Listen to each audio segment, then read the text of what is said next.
Some single-player games just don't get the love they deserve. Like, they drop, they're awesome, but nobody really talks about them. No hype, no buzz, just silence. Meanwhile, some mid-game blows up for no reason, so today we're showing love to the underrated ones. The hidden gems, the forgotten bangers, the wait, how did I miss this kind of games? Let's shine a light on them. Guardians of the Galaxy. There's so much wrong with this arrest. Guardians of the Galaxy completely took me by surprise. I expected just another Marvel game, but it turned out to be packed with charm, heart, and some genuinely great storytelling. It's one of those games that makes you smile the whole way through. Ha! I knew it! There are no birds on nowhere. You play as Star-Lord, leading the Guardians on a wild adventure across the galaxy. The best part is the team dynamic. Rocket, Groot, Gamora, and Drax never stop talking, and it never feels forced. Their conversations are hilarious, emotional, and full of personality. By the end of the game, it's hard not to feel attached to them. Well, I just want to see how they tick, otherwise it might as well be mad. The combat keeps things fresh. You control Star-Lord directly and call out commands to the rest of the team, pulling off flashy combos and big team moves. Everything feels chaotic in a good way, like you're part of a big superhero action scene. The soundtrack is loaded with 80s hits, and it adds so much energy to the battles and story moments. It's impossible not to smile when a big fight kicks off to a classic rock anthem. What really stands out is the writing. The story dives into themes like loss, guilt, and finding a family, but it balances all of that with humor and lighthearted moments. It's funny without being shallow, and the emotional moments hit way harder than I expected. The choices you make in conversations also shape how the team reacts, which makes everything feel more personal. Hold that thought. Yo, Rocket! This game deserves way more attention. It's not just another superhero game, it's a heartfelt, character-driven adventure that's way better than anyone expected. If you're looking for a fun story with tons of personality, this is absolutely worth playing. Quantum Break. Wait. This is a corridor for... Alright, Quantum Break. This one's a trip, man. Remedy went all in with this game, blending sci-fi action and a crazy time-bending story with, of all things, a live-action show. Sounds weird, but it works way better than you'd think. There's this thing.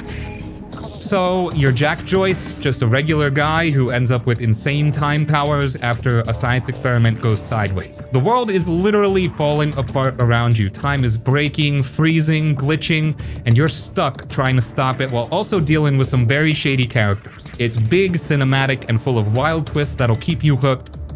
I can see it in your eyes. The gameplay is where it really shines. The time powers? Oh man, they're so much fun. You can freeze enemies, dodge bullets like you're in the Matrix, or drop this massive time explosion that wipes everything out. Every fight feels different because you're constantly messing with time, and the way the environments glitch and freeze mid-battle just makes it all look so cool. And then there's the live-action show. Between big story beats, you get these episodes that dive into the side characters and villains. I know it sounds like it'd pull you out of the game, but it actually adds a lot to the world building. Plus, the cast is legit. Sean Ashmore, Aidan Gillen, they're not phoning it in. Their performances make everything feel way more personal. Visually, it still holds up. The way time fractures and distorts the world around you is just stunning. You'll walk into a frozen explosion and it's like stepping into a piece of sci-fi art. Remedy knows how to nail that cinematic vibe, and it's all over this game. Quantum Break didn't get the attention it deserved when it came out, and honestly, that's a shame. It's creative, ambitious, and just straight up fun to play. If you're into big stories with wild gameplay to match, this one's worth checking out. The machine was prepped. I had to put the corridor in place. Deus Ex Mankind Divided. Deus Ex Mankind Divided is one of those games that makes you feel like the coolest person in the room. Like you're a high-tech James Bond dropped into a cyberpunk conspiracy. It's smart, stylish, and gives you so much freedom to play the way you want. Was left to bleed to death in the alley. When I first heard... You're back as Adam Jensen, this cybernetically enhanced badass trying to deal with a world that's falling apart. After the AUG incident from the last game, people with augmentations are treated like second-class citizens and tensions are boiling over. The story is full of shady corporations, secret organizations, and double crosses, but it's also surprisingly personal, diving into Jensen's own struggles with his identity and the world around him. Bell Tower. What makes this game shine is the gameplay. Whether you want to sneak around like a ghost, hack every computer in sight, or just go full-on action hero, the game gives you the tools to do it. The augmentations are where it gets crazy. You've got things like a cloaking system, arm blades, and even the ability to punch through walls. It's all about customizing Jensen to fit your playstyle, and it's so satisfying when everything clicks. Prague, the main hub, is a standout. It's packed with detail, secrets, and side missions that are actually worth doing. Every little alley, apartment, and back room feels like it's hiding something, and exploring the city makes the world feel alive. The art direction is on point too. It's this perfect mix of futuristic tech and gritty realism. The story might not be as tight as Human Revolution, and it ends a little abruptly, but the journey is still amazing. The choices you make along the way matter, and the game does a great job of making you feel like you're shaping the world, even if it's in subtle ways. Mankind Divided might not have gotten the attention it deserved, but it's a fantastic game for anyone who loves deep stories, immersive worlds, and gameplay that lets you approach problems your way. If you haven't played it, it's absolutely worth diving into. Prey, 2017. Prey is one of those games that sneaks up on you. At first it looks like just another sci-fi shooter, but once you dig in, it's so much more. Arcane Studios brought their A game with this one, delivering a mix of exploration, storytelling, and gameplay that feels like a love letter to classics like BioShock and System Shock. You play as Morgan Yu, waking up on a space station called Talos 1, where everything has gone completely wrong. Alien creatures called the Typhon have taken over, and it's up to you to figure out what's happening and how to stop it. The story pulls you in with twists, secrets, and moral choices that actually make you think about what kind of person Morgan is. Talos 1 is the real star here. The station is massive and feels alive in this eerie, abandoned kind of way. It's not just a backdrop, it's a playground for exploration. Every room has a story to tell, whether it's through emails, logs, or just how it's designed. You'll find hidden paths, locked areas, and secrets everywhere. The freedom to explore is amazing, and the way the game constantly rewards your curiosity makes it impossible to stop searching. The gameplay is where Prey really shines. You're given so many tools to handle situations your way. You can hack computers, repair equipment, or just smash stuff with a wrench if that's your thing. The alien powers you unlock, like turning into objects, yes, you can be a coffee cup, completely change how you approach puzzles and combat. It's creative, flexible, and just plain fun. The Typhon enemies are creepy and dangerous. The mimics in particular are genius. They can disguise themselves as everyday objects, so you're always second-guessing everything around you. Combat can be tense because resources are limited, so you're constantly balancing risk and reward. The whole game feels like this perfect mix of atmosphere, gameplay, and story. It doesn't hold your hand, and it respects your intelligence, letting you figure things out on your own. Prey is one of those games that sticks with you long after you finish it, and it's way better than most people give it credit for. Dishonored 2. The reserves won't help against Delilah. Dishonored 2 is a masterpiece of choice and creativity. Arcane Studios somehow took everything that made the first game great and turned it up to 11. Whether you're sneaking through shadows or causing absolute chaos, this game makes you feel unstoppable. Keep that nice scarf of yours. This time you can play as either Corvo or Emily, and they both bring something different to the table. Corvo has his classic powers like blink and bend time, while Emily has a whole new set of abilities that feel fresh and exciting. Domino, which lets you link enemies so they share the same fate, is just ridiculously fun. It's the kind of mechanic that makes you stop and think, okay, how crazy can I get with this? The setting is absolutely stunning. Karnaka, the coastal city where the game takes place, feels alive. It's this perfect mix of beautiful architecture and grimy streets, with a heavy dose of that industrial, steampunk vibe the series is known for. Every area is packed with detail and gives you multiple ways to approach your objectives. Want to sneak through vents or rooftops? Go for it. Prefer to take the front door and leave a pile of bodies behind? That's cool too. The missions are where the game really shines. Each one is so unique and memorable. There's the Clockwork Mansion, which is basically a giant puzzle box that you get to tear apart, and the time-traveling craziness of a crack in the slab. Arcane doesn't just give you objectives. They make each mission feel like its own little world, with challenges that stick with you. The story is solid too. It's all about revenge and reclaiming the throne, but it's the little details, the lore, the letters, the conversations you overhear that really make it special. The choices you make throughout the game shape how things play out, and the way it tracks whether you're stealthy or murderous adds an extra layer of tension. Dishonored 2 is one of those games that rewards creativity and experimentation. It's beautiful, endlessly replayable, and feels like a playground for people who love figuring out clever solutions. If you haven't tried it yet, you're missing out on one of the best stealth action games ever made. Mad Max. Mad Max is one of those games that went under the radar, but man, it's so much fun. It's not just a basic open world game, it's a full-on wasteland adventure that nails the look and feel of the Mad Max universe. If you love the movies, this game gets it right.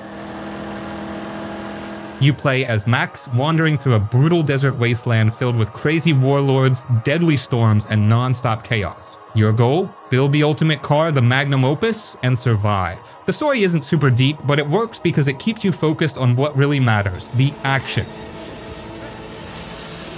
The car combat is the best part of the game. You're ramming enemies, firing harpoons to rip off their armor, and blowing up convoys in these chaotic, high-speed battles. Every fight feels like a scene straight out of Fury Road. The upgrades for the Magnum Opus keep things interesting too. You're constantly tweaking your ride to make it tougher, faster, and deadlier. On foot. The game has this heavy, brutal combat system. It's all about brawling, countering, and smashing enemies to pieces. It's simple but satisfying, and it fits Max's scrappy survivor vibe perfectly. The wasteland itself is huge and packed with things to do. You'll take down enemy camps, scavenge for resources, and deal with the insane war boys who will try to take you down at every turn. What really sells the game is the atmosphere. The world feels harsh, empty, and dangerous, just like a Mad Max story should.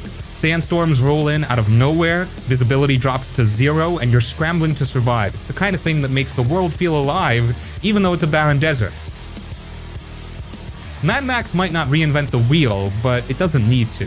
It's all about letting you live out the fantasy of being a lone warrior in a chaotic, post-apocalyptic world. If you're into car combat, over-the-top action, or just love the Mad Max vibe, this one's an underrated gem.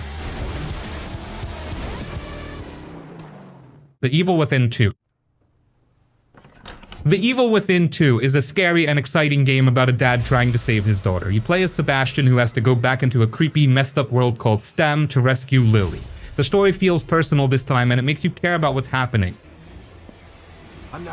The game gives you more freedom than the first one. The town of Union is open for you to explore with dark streets, creepy houses, and hidden areas. Everywhere you go, there's something to find. Maybe a little bit of ammo, a piece of the story, or something really scary waiting to jump out at you.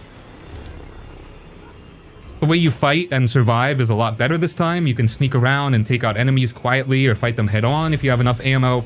The crafting system lets you make bullets, health items, and traps, so you're always looking for supplies to stay alive. The enemies are creepy and weird with strange shapes and unsettling designs. Some of them look like they came straight out of a nightmare. The bosses are intense too, and you'll need to think carefully to beat them. The game keeps you on edge, always wondering what's around the corner. The mix of exploring, fighting, and sneaking makes the game feel just right. It's scary, but also fun because you can get stronger and handle tougher challenges as you go. The story pulls you in, and by the end, you'll be glad you stuck with it. If you like horror games that let you explore and make you feel like you're fighting to survive, The Evil Within 2 is an awesome pick. Sleeping Dogs. Sleeping Dogs is an awesome game that more people need to play. It's like an action movie where you're the star, and it's packed with cool fights, car chases, and a story that pulls you in.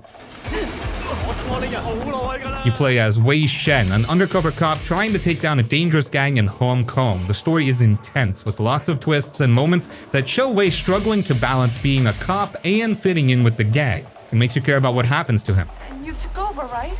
So we don't The game is set in a detailed open-world version of Hong Kong. The city feels alive with busy streets, night markets, and tons of things to do. You can race cars, do side missions, or just explore and take in the sights. It's not the biggest map, but it feels packed with personality.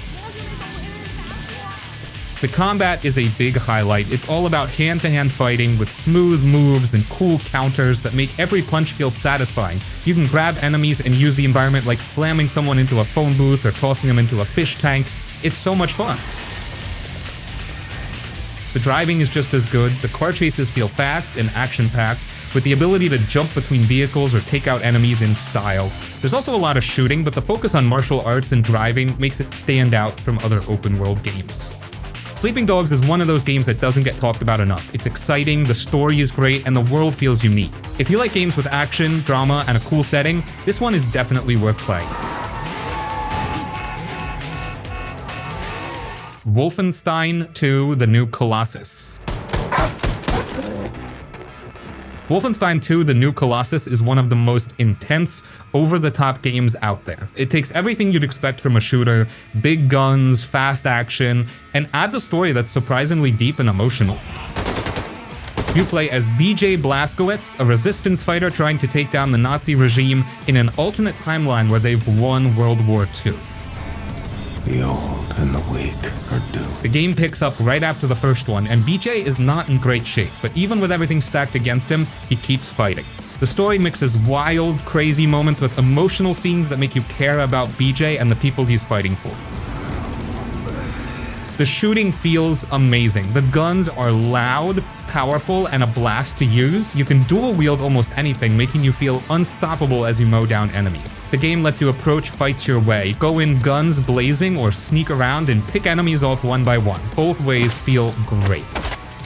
The levels are packed with variety. You'll fight on a submarine, in small towns, and even in places you'd never expect. The game also throws in some jaw-dropping moments that are so insane you just have to see them for yourself. It's constantly surprising. The characters make everything even better. BJ's team is full of interesting, funny, and brave people who make the fight feel real. The villains are terrifying, especially Frau Engel, who might be one of the scariest antagonists in gaming. Wolfenstein 2: The New Colossus is bold, exciting, and hits harder than you'd think. It's not just a shooter, it's an unforgettable experience. If you're into fast-paced action with a great story, this game is a must-play. Shadow of the Tomb Raider. Shadow of the Tomb Raider is one of the most underrated games in the series. A lot of people give it flack, but honestly, it's the best Tomb Raider game for anyone who loves exploring tombs and solving puzzles. This is the game that truly embraces what being a Tomb Raider is all about. You play as Lara Croft again, and this time the stakes feel bigger. She's racing to stop a Mayan apocalypse, and the story shows her growing into the confident explorer we all know. Some people didn't love the plot, saying it felt a bit slow, but the real star of the game isn't the story, it's the world. All full up. The game is packed with tombs, caves, and hidden secrets to explore. There are way more tombs here than in the last two games, and they're all beautifully designed. Solving puzzles and navigating these ancient spaces is super satisfying, especially since the game encourages you to take your time and really explore.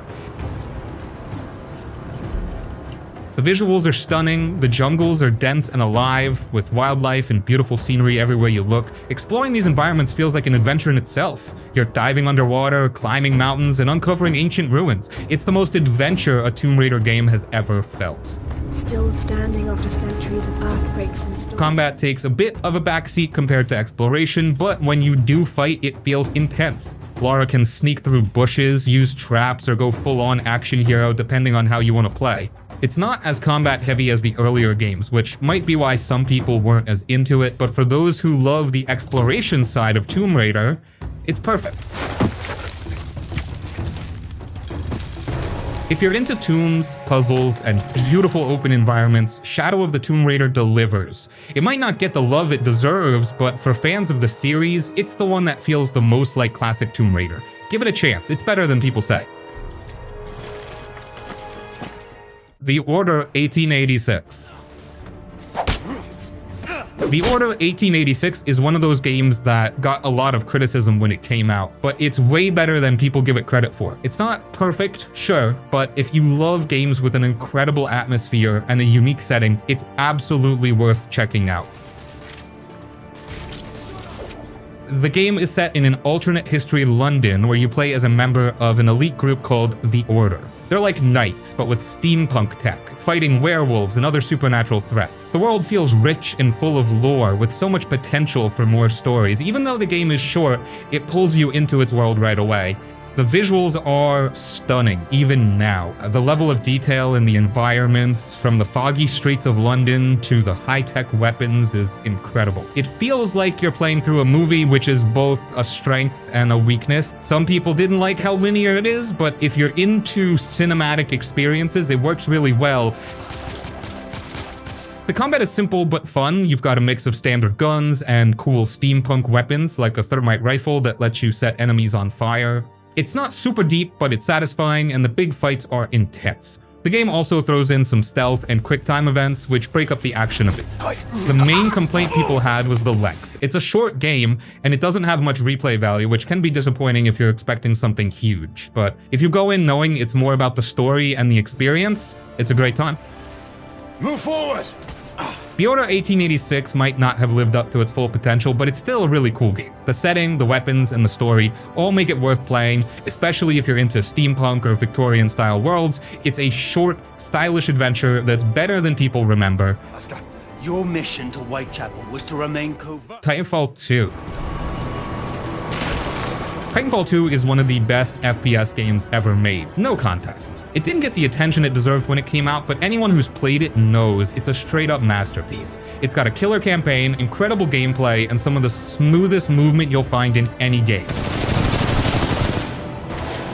The single-player story is where it really shines. You play as a grunt-turned-pilot, Jack Cooper, who teams up with a Titan named BT-7000, 274. Their relationship is the heart of the game, and it's so good. BT is funny, loyal, and honestly one of the best robot companions in gaming. The story isn't long, but it's packed with variety. Every level feels different, from time-traveling puzzles to insane wall-running set pieces. It's short, sweet, and hits all the right notes. The gameplay is just perfect. The movement is what makes it stand out. Wall running, double jumping, and sliding all feel so smooth. The way you can chain everything together makes you feel like a total badass. And then there's the Titans. Piloting BT in these big chaotic battles is an entirely different kind of fun. You've got a bunch of different loadouts to switch between, and each one feels powerful and satisfying. Multiplayer is just as amazing. It's fast, competitive, and so much fun. You're running around as a pilot, taking out enemies with precision, and then calling down your Titan to completely dominate the battlefield. The mix of on-foot combat and giant robot action is like nothing else out there. It's hard to believe something this polished didn't blow up like it should have. Titanfall 2 is the kind of game that leaves you wondering why more people didn't play it. It's exciting, creative, and just plain fun from start to finish. If you love FPS games and somehow missed this one, it's time to fix that. It's better than you've heard. Shadow of Mordor. Shadow of Mordor is one of those games that's just pure fun. It takes place in the world of The Lord of the Rings, but you don't need to be a huge fan to enjoy it. It's all about taking down orcs, building your power, and causing chaos in Mordor. You play as Talion, a ranger who's been killed but brought back to life by a wraith named Celebrimbor. Together they're out for revenge against Sauron's army. The story is dark but interesting, and the bond between Talion and Celebrimbor adds a nice twist to the usual hero versus villain setup. If one can trust an orc. Trust has nothing to do with it. The best thing about this game is the nemesis system. It's amazing. Every orc you fight remembers you. If one kills you, they'll get promoted and even taunt you the next time you meet. It makes the world feel alive because every enemy feels personal. You can also mess with their ranks by killing leaders, turning orcs against each other, or even brainwashing them to fight for you. It's so satisfying to see your plans play out. The combat is smooth and brutal. If you've played the Batman Arkham games, you'll feel right at home. You're chaining attacks, countering enemies, and pulling off flashy moves. The stealth is fun too. Sneaking around camps and taking out orcs without being seen never gets old. Mordor itself is dark and dangerous, but it's also packed with things to do. You've got collectibles, side missions, and plenty of orc leaders to hunt down. It's not the biggest open world, but it's full of action and feels just right for this kind of game. Shadow of Mordor is perfect if you love fast-paced action, a bit of strategy, and making orcs pay for messing with you. It's simple to jump into, but the Nemesis system makes it feel like every playthrough is unique. Definitely a must-play for action fans. Darksiders 3. Darksiders 3 is a game that some people didn't give a chance, but it's actually really fun if you stick with it. It's part of the Darksiders series, but this time you play as Fury, one of the 4 horsemen of the apocalypse. She's on a mission to hunt down the 7 deadly sins, and the story is full of cool moments that tie into the bigger world of Darksiders. This game is different from the others. It's more focused on exploration and tough combat, kind of like a lighter version of Dark Souls. Fury's whip makes fighting feel fast and flashy, but you also have to be smart about dodging and timing your attacks. Every battle feels like a challenge, especially against the bigger enemies and bosses. The world is smaller than the previous games, but it's more connected, almost like a big puzzle. As you unlock new powers for Fury, like fire or electricity, you can go back to old areas and find hidden paths or treasures. It makes exploring really rewarding, and the designs of each area are unique and interesting. What some people didn't like was the difficulty. The game can feel unforgiving at first, but once you get used to the combat and learn the patterns, it becomes really satisfying. The story isn't as big or crazy as the other Darksiders games, but it still has some cool moments, especially for fans of the series. Darksiders 3 might not be for everyone, but it's a solid action-adventure game with fun combat and a world that's rewarding to explore. If you're a fan of the series or just want a game with a bit of challenge, it's worth giving a try.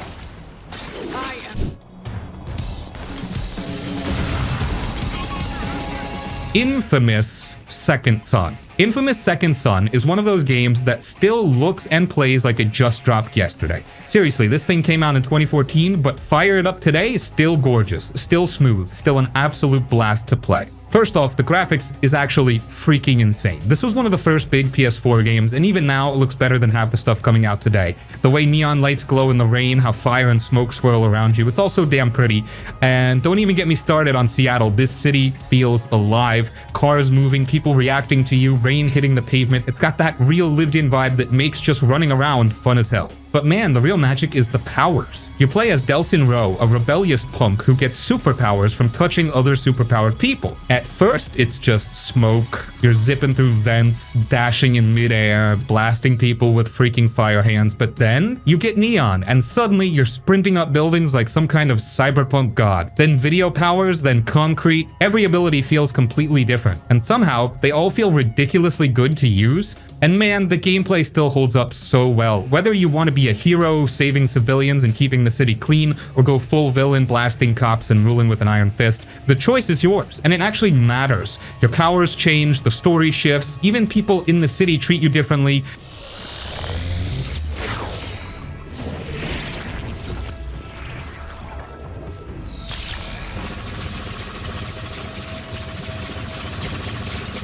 Then there's the movement. Holy, Troy Baker crushes the voice acting, and the whole government hunting down superpowered people plot, still cool as hell. At the end of the day, Infamous Second Son aged like a freaking legend. The visuals crisp, the gameplay tight, the powers still some of the most fun you can have in an open world game. You could tell me this was a PS5 remaster and I'd probably believe you. That's how damn well it holds up.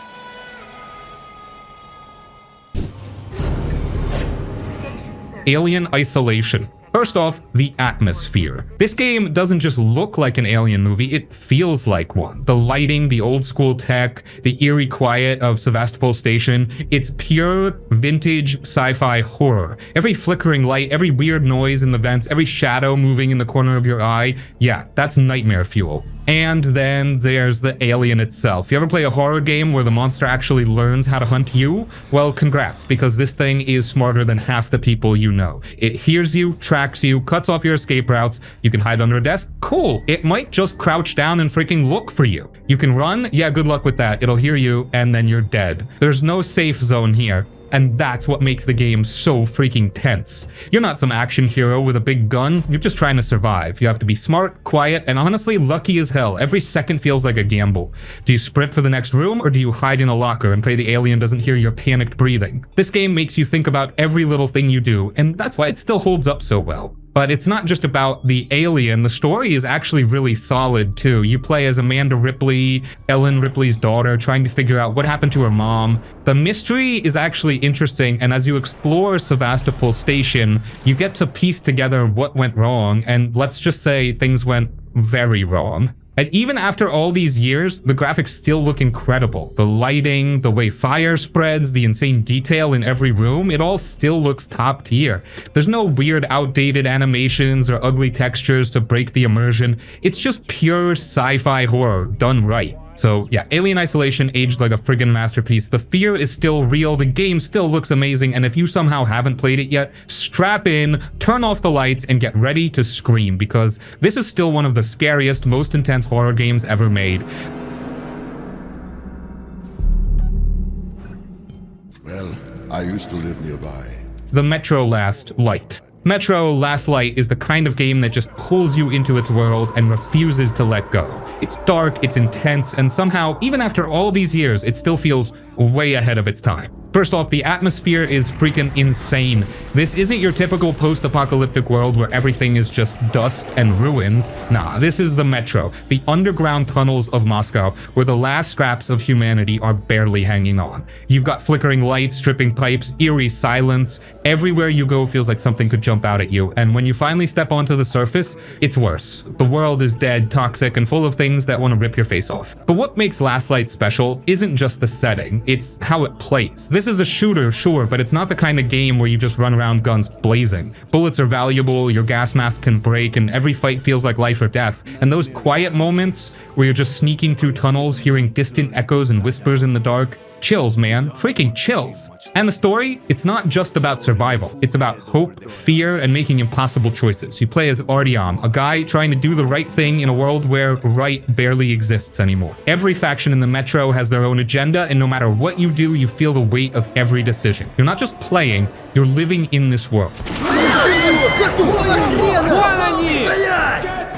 Even today, Metro Last Light holds up like a beast. The lighting, the weather effects, the way the world reacts to your presence, it still looks incredible. And if you play the Redux version, it's even better. If you've never played this one, you're missing out on one of the best, most immersive shooters ever made. And if you have, it's probably time for another trip into the Metro.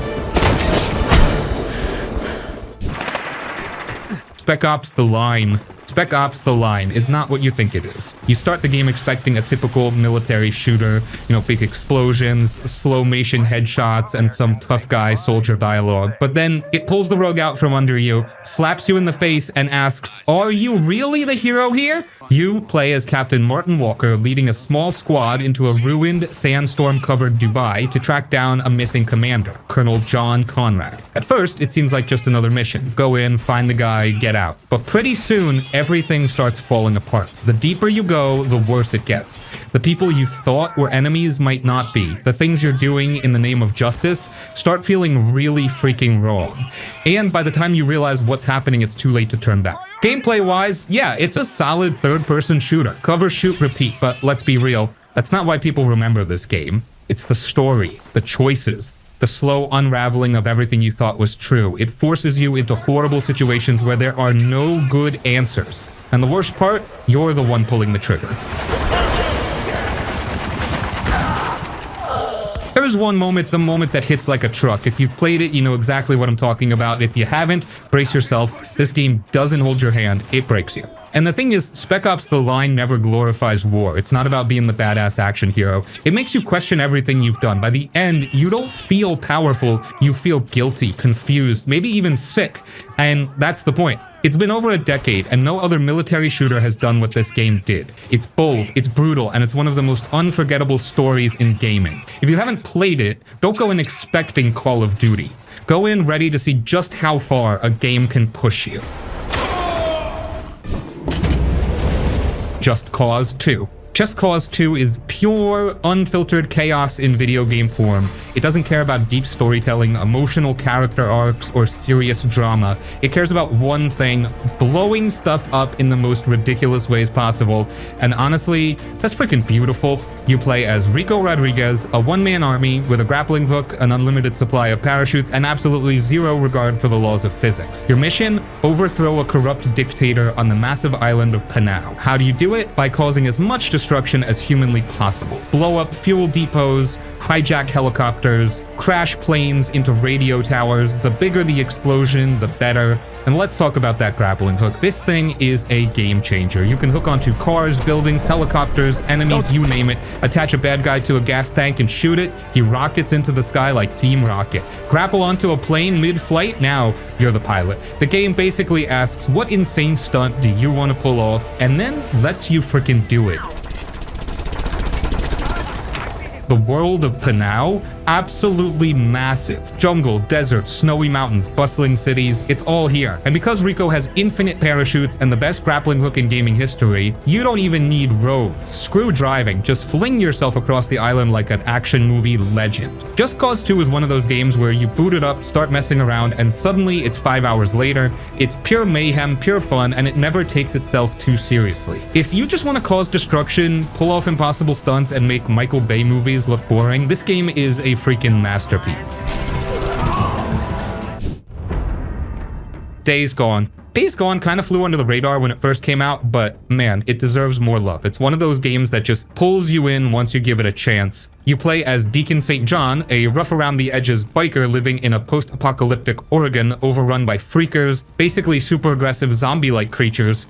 But here's the thing, the game's not really about the zombies, it's about Deacon, his past, his people, and the quiet moments in between all the chaos. The open world is honestly stunning. You've got dense forests, snowy mountains, abandoned towns, all of it just dripping with atmosphere. Riding your bike across the map feels great, and you really have to take care of it. Fuel up, repair it, all that stuff. It makes every trip feel a little more personal and real. What really hits though is the story. At first it seems like your typical tough guy survivor stuff, but it slowly reveals a lot more heart. You see Deacon go from just surviving day to day to actually trying to build something again. The flashbacks with his wife, the bonds with other survivors. It's low-key emotional in a way that sneaks up on you. The combat's a mix of stealth, crafting, and all-out chaos, especially when you're dealing with hordes. And the hordes? Legit terrifying. We're talking 100 plus freakers swarming you in real time. It's one of the few times a game actually made me panic, like, nope, not ready for this.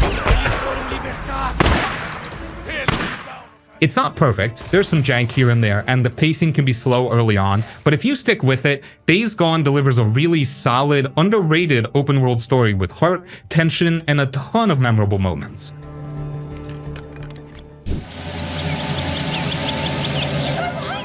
A Plague Tale Requiem. This one's heavy, but in the best kind of way. A Plague Tale Requiem is the follow-up to Innocence, and if you played that, you already know you're in for an emotional ride.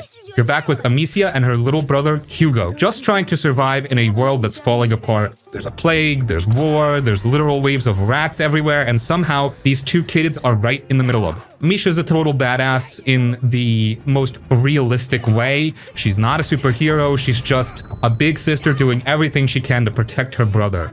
And Hugo, man, you just want to give the kid a hug. He's dealing with this creepy, supernatural thing inside him, and it's getting worse and more dangerous.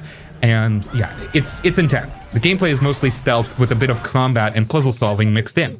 You're sneaking around, using fire and light to keep the rats off you, distracting guards, and just trying to stay alive. It's not about being flashy, it's about being smart. Every move feels like it matters, and that adds to the tension in a cool way. But what really makes this game hit is the vibe.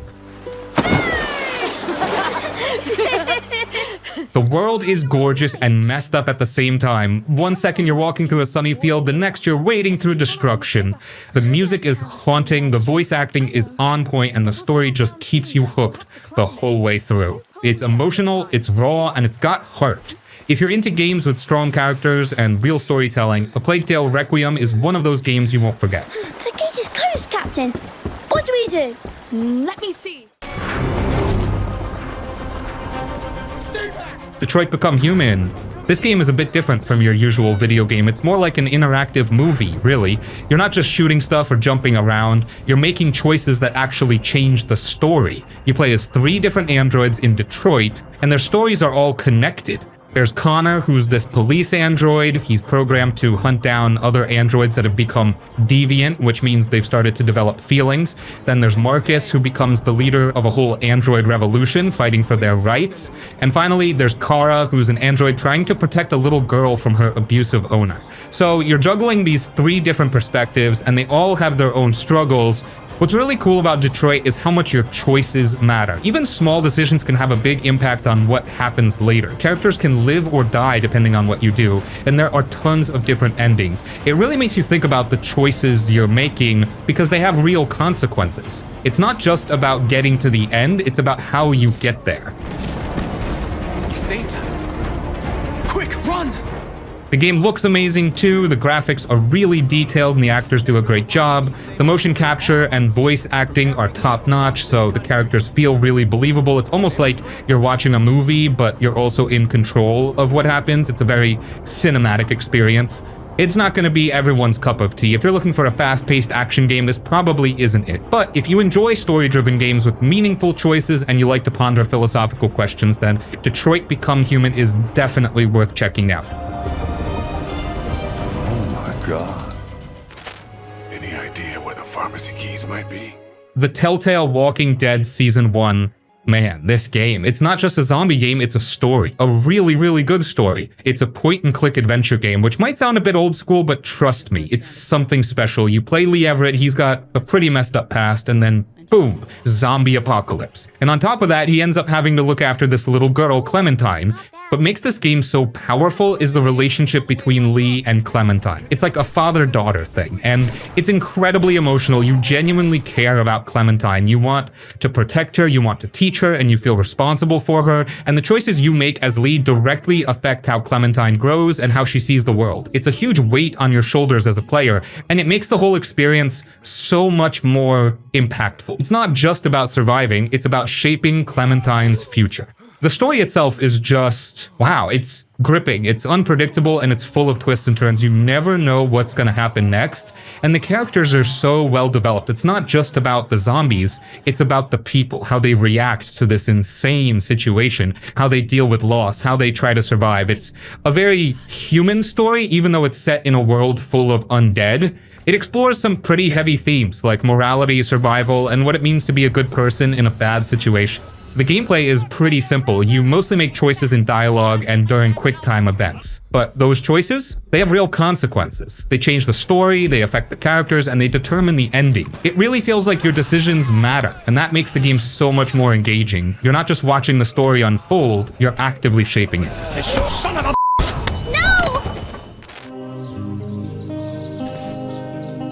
Firewatch. It's a really different kind of game. It's not about shooting or fighting or anything like that. It's more about, well, it's about talking to someone and exploring. You play this guy, Henry, and he takes a job as a fire lookout in the Wyoming wilderness. So you're all alone in this tower, and your only contact with the outside world is this radio. You talk to another lookout, Delilah, and that's basically the whole game. Hello? Whoever this is? It's Henry, right? Yeah. I'm Delilah. Yeah, that's what the guy said on the phone. You're walking around the forest, exploring and talking to Delilah on the radio. She's your only connection to another person, and you get to know her really well through these conversations. They're funny, they're personal, and they feel really real. It's like you're actually talking to a friend. The setting is really cool too. The Wyoming wilderness is beautiful. It's a big open area, and it's fun to just wander around and see what you can find. There's this sense of isolation, being all alone in the woods, but it's also kind of peaceful. It's a really immersive environment. As you're exploring, you start to uncover a mystery. It's not a big action-packed mystery, but it's intriguing. It keeps you wondering what's going on. But honestly, the mystery is almost secondary to the relationship between Henry and Delilah. That's what makes the game so special. Firewatch is a short game, you can probably finish it in a few sittings, but it's a memorable experience, it's a unique game, and it's a great example of how video games can tell really personal and intimate stories. If you're looking for something different, something that's more about atmosphere and character interaction, you should definitely check it out. It's a game that stays with you after you finished play. It's not about the action, it's about the connection you make with Delilah and the world around you. Good. Thanks for going down there. The Mafia 2. Picture this, 1940s and 50s America, a sprawling city, and you're right in the thick of the mob scene. That's Mafia 2. It's an open world game, sure, but it's not just about causing chaos. It's way more focused on telling a story, a gangster story, and it does a pretty decent job of it. You're Vito Scaletta, an immigrant from Sicily who ends up getting tangled up with organized crime. The game follows his life basically as he works his way up the mafia ladder. You're dealing with rival gangs, crooked cops, and all the drama that comes with being part of a crime family. It's a familiar kind of story, the rise and fall of a mobster, but they tell it in a way that keeps you interested. What really makes Mafia 2 work is the atmosphere. They really nailed the time period. The city, Empire Bay, feels like a real place from the 1940s and 50s. The cars, the music playing on the radio, the clothes people wear, it all adds up to create this immersive experience. It's like stepping back in time. And it's not just the city. The story is pretty character-driven too. You get to know Vito and the other guys in the family, and you start to care about what happens to them. It's not just about the gunfights. It's about the relationships and the struggles these guys face.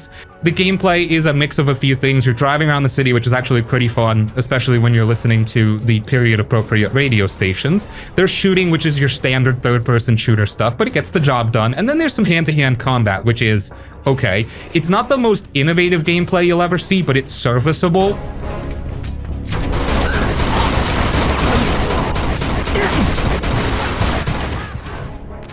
At the midpoint on the journey of life, I found myself in a dark forest, for the clear path was lost. Dante's Inferno. This game is basically the Divine Comedy, you know, the poem by Dante, but turned into a crazy action game. It's not exactly a faithful adaptation, let's put it that way. It's more like they took the basic idea and then went wild with it. You play Dante, but he's not just some poet wandering through hell. He's a total badass warrior, and he's on a mission to rescue his girlfriend Beatrice, who's been snatched by Lucifer. So Dante's got to fight his way through all 9 circles of hell to get her back. The story is, well, it's not Shakespeare, but it gives you a good enough reason to go around beating up demons. It's more of a vehicle for the action, really. What makes this game fun is the combat. It's a hack and slash game, kind of like God of War or Devil May Cry, but it's got its own thing going on. You've got your standard attacks, combos, and special moves, all that good stuff, but you also have these holy and unholy powers. You can choose to punish enemies or absolve them, which is a neat little touch. It adds a bit of strategy to the fighting. It's not just about killing, it's about choosing how you kill. This is the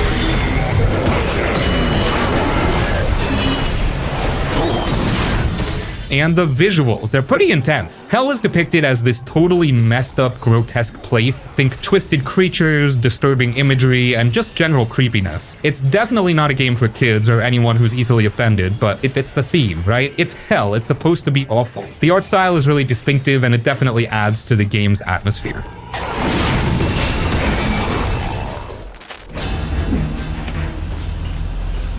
These buildings are protected by high-tech tripwires. Mark of the Ninja. This game is all about being a ninja, like really being a ninja. It's a stealth game, and it's one of the best stealth games ever made. It's not about running and gunning, it's about being patient, being clever, and moving like a shadow. You play a ninja who's been poisoned, and the only way to survive is to follow the ancient traditions and become a master of stealth. The story is actually pretty cool. It's not just a generic ninja story. It's got some interesting twists and turns, and it explores the ninja code and the sacrifices you have to make. It's a surprisingly engaging narrative. What makes Mark of the Ninja so good is the gameplay. It's a 2D side-scrolling game, but it's incredibly deep. You have all these different ways to approach each situation. You can sneak past guards, you can use distractions, you can climb along walls and ceilings, and you can even use your grappling hook to zip around. It's not just about hiding, it's about using the environment to your advantage. And the gadgets. You have all sorts of ninja tools at your disposal. Throwing stars, smoke bombs, noisemakers, even poison darts. You can use them to create distractions, take out enemies silently, or even set traps. It's all about planning your approach and using your tools effectively. It's a game that really rewards clever thinking. The visual style is also really unique. It's got this stylized, almost cartoonish look, but it works perfectly. It's easy to see what's going on, and the animations are fluid and expressive. It's a visually striking game. Mark of the Ninja is a challenging game, but it's also incredibly rewarding. There's nothing quite like sneaking past a group of guards, taking them out silently one by one, and then disappearing into the shadows. It makes you feel like a real ninja. If you're a fan of stealth games, you absolutely have to play this one. It's a masterclass in stealth game design. It's a game that respects your intelligence as a player and gives you the tools to be truly creative in how you approach each challenge.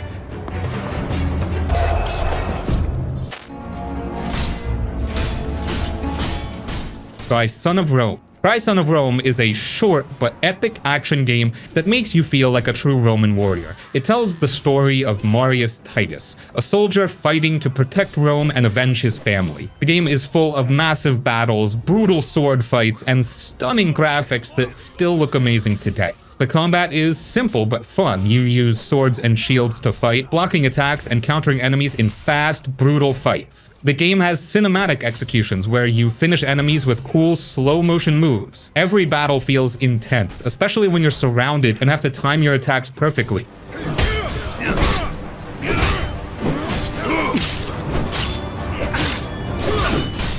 The story is like a movie, filled with betrayal, war, and revenge. It takes you from the streets of Rome to the battlefields of Britain, fighting against barbarians and corrupt leaders. The cutscenes are beautiful, with detailed characters and great voice acting. One of the best parts of the game is how it makes you feel like a real Roman general. In some battles, you command soldiers, form shield walls, and launch spear attacks to take down enemies. It's not just about fighting, it's about leading your army. Some people didn't like that the combat is too simple and repetitive. You mostly fight with the same sword moves, and the game doesn't change much from start to finish. The story is great, but the game is short, so don't expect a long adventure. Even with its flaws, Ryse Son of Rome is a fun, cinematic action game. If you like gladiator battles, Roman history, and epic war stories, this game is worth playing even just for the experience.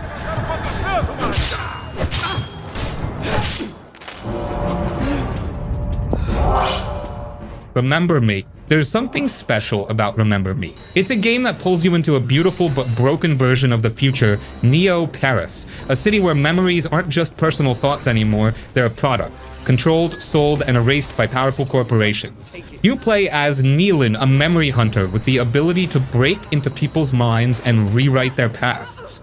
But there's a catch. She doesn't remember who she is. Waking up in a prison with her own memories stolen, she sets out on a mission to take back her identity and bring down the people who did this to her. One of the most standout mechanics in the game is memory remixing. Instead of just fighting enemies, you can alter their memories, changing how they remember key moments. A person who once saw you as a threat might suddenly believe you saved their life. Someone who was loyal might turn against their allies. It's a brilliant idea, and it makes you feel like you're actually manipulating the world around you in ways most games don't let you. Combat is fast and stylish, but what makes it different is that you customize your own combos. You don't just mash buttons, you choose how your attacks work. Do you want a combo that heals you, one that recharges your powers faster, one that just hits as hard as possible? The game gives you the tools to fight your own way, which makes battles feel personal. The world design is incredible, with a mix of sleek neon skyscrapers and old European streets overrun by technology. It's the kind of place that feels alive, even though the game itself is pretty linear. That's probably its biggest weakness. You don't get to explore as much as you want.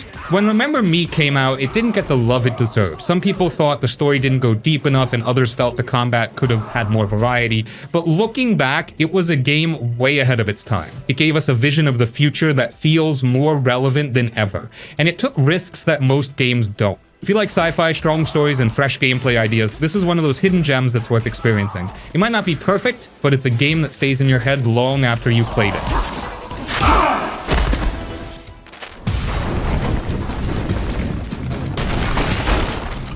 Singularity. Singularity is one of those hidden gems that came out at the wrong time. It had cool ideas, great gameplay, and an awesome sci-fi story, but it got buried under bigger releases and never really got the attention it deserved. the game throws you into a secret Russian island where the Soviet Union was experimenting with time itself. Something went horribly wrong, and now the island is a nightmare of shifting realities, deadly creatures, and soldiers who will kill anyone who gets too close. You play as Captain Renko, a soldier sent to investigate, only to get caught in a time loop that changes history. The main hook of the game is the TMD, Time Manipulation Device. This little gadget lets you rewind, fast forward, or completely distort time in crazy ways. You can age enemies into dust, rebuild broken bridges, or turn a rusted out weapon crate back into a fresh supply of ammo. It's like having a superpower that never stops being fun to use. Combat is fast, brutal, and creative. You have guns, grenades, and time itself as weapons. You can freeze an enemy in time and then shatter them, send objects flying through the air, or rewind a soldier's body until they're nothing but bones. Every fight feels dynamic because you're not just shooting, you're controlling the battlefield in ways most shooters never let you. The story is full of twists, messing with time in a way that makes you question every decision. The island itself is creepy, with old Soviet bunkers, eerie laboratories, and reality glitching around you. It feels like a mix of BioShock, Half-Life, and Metro, blending horror, action, and mystery perfectly. So why didn't this game blow up? It came out in 2010, a year full of huge releases, and Activision didn't market it much. Some people thought the campaign was too short, and others felt like it borrowed ideas from other games instead of doing something completely original, but what it did really well. Singularity is a game that deserves more love. The mechanics are awesome, the world is engaging, and the story will stick with you. If you love sci-fi shooters with a mix of horror and mystery, this is one of the best games you've probably never played.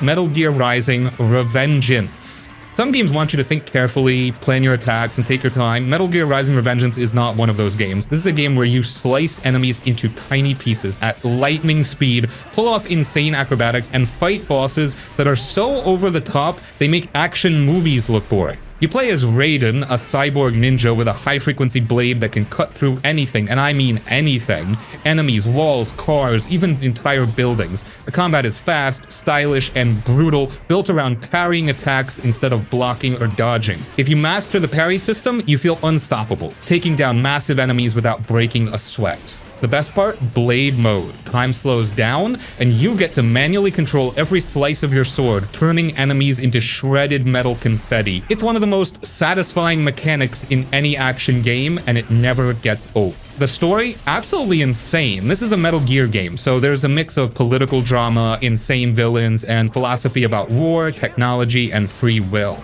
But let's be real, you're mostly here to fight a 10-foot-tall cyborg senator who throws punches harder than a nuke. The soundtrack is pure chaos. Every boss fight is backed by hyped-up metal tracks with lyrics that kick in at just the right moment, making every battle feel legendary. If you've never heard Rules of Nature while dodging a skyscraper-sized robot, you're missing out. Some players struggled with the parry system at first, since the game doesn't use a standard block or dodge button. The campaign is also short, but it makes up for it by being non-stop action from start to finish.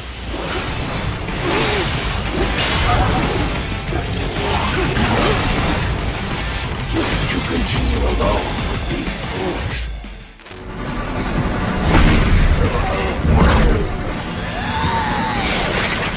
Callisto Protocol. The Callisto Protocol flopped as hard as it did, mainly because it was marketed as a Dead Space successor, rather than its own thing. That set expectations way too high, and when it didn't deliver in the way people hoped, it was labeled a failure. The rough technical state only made things worse. This game wanted to be the next Dead Space, and in some ways, it nailed the vibe. Dark hallways, terrifying creatures, and a constant feeling that something is watching you.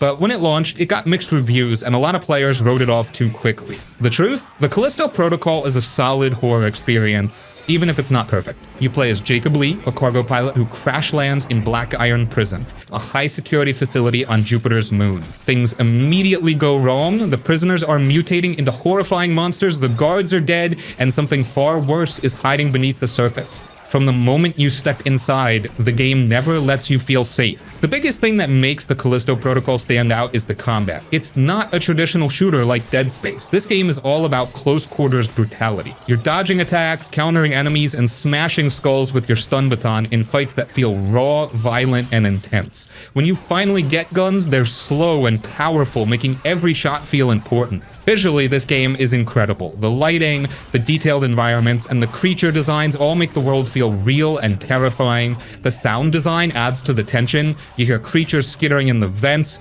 distant screams echoing through the prison, and the heavy breathing of Jacob as he barely survives each fight. But the Callisto Protocol wasn't for everyone. The combat is very melee focused, which threw off people expecting more gunplay like Dead Space. The enemy variety could have been better, and some sections felt a little unfair, with enemies attacking in ways that felt more frustrating than scary. The story is solid but predictable, and some players hoped for something deeper. That said, if you go in knowing what to expect, this game delivers a tense, action-packed horror experience. It's beautiful, brutal, and terrifying, and if you love sci-fi horror with heavy cinematic combat, it's absolutely worth play. It may not be the next Dead Space, but the Callisto Protocol still deserves more credit than it got.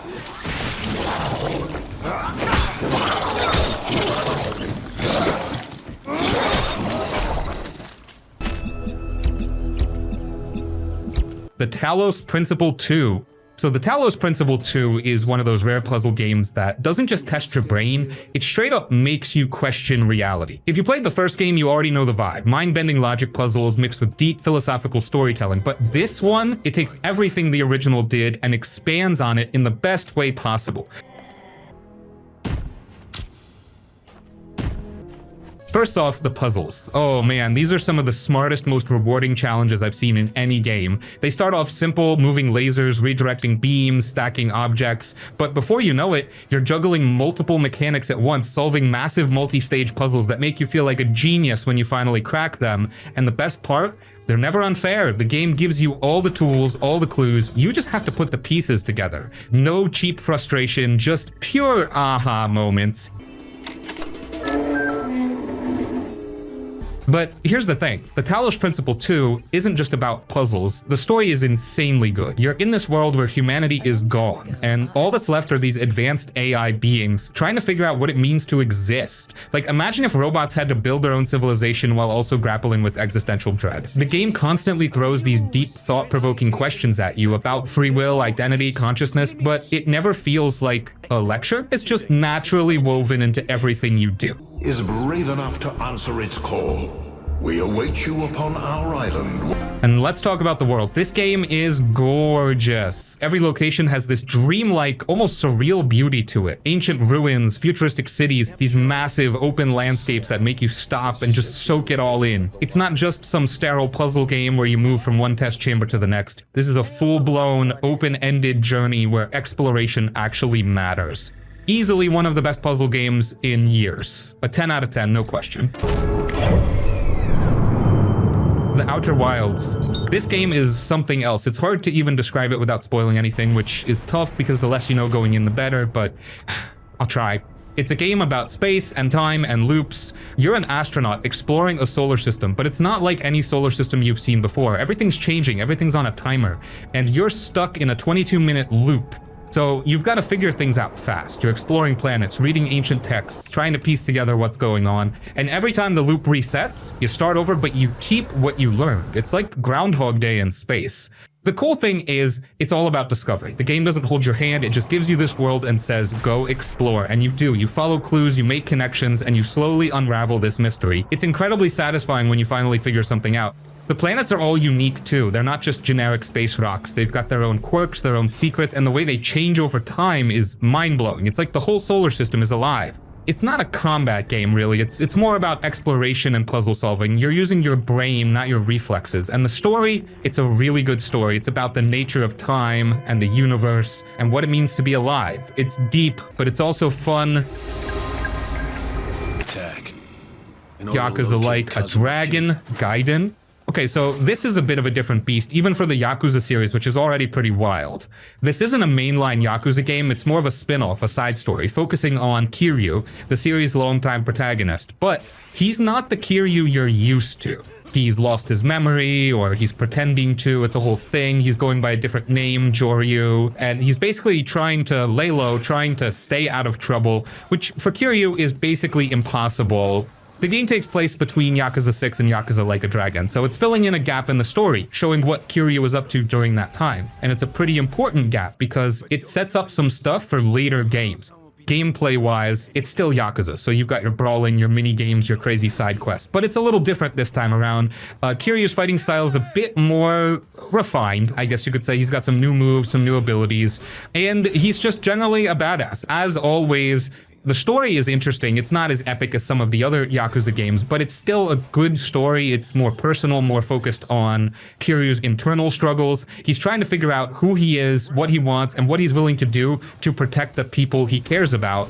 And the setting, it's a mix of familiar locations and new ones. You'll be going back to Kamurocho, of course, because you can't have a Yakuza game without Kamurocho. But you'll also be exploring some new areas, which is always nice.